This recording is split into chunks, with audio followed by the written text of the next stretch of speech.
બારડોલીના ઉવા ગામ નજીક મંગળવારે સાંજે નેશનલ હાઈવે 53 પર બે સરકારી બસો વચ્ચેની ભયાનક ટક્કરમાં 7 મુસાફરો જીવતા ભડતું થઈ ગયા, જ્યારે 35 થી વધુ લોકો લોહી લુહાણ થયા છે।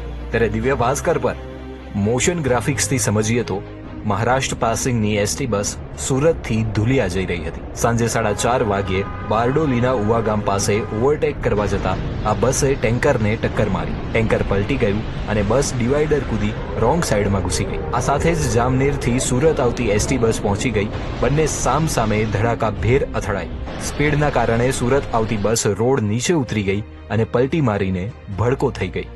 તો આ ઘટના બાદ દિવ્ય ભાસ્કરની ટીમે ગ્રાઉન્ડ પર જઈ ઈજાગ્રસ્તો અને તેમના પરિવારો સાથે વાત કરી હતી।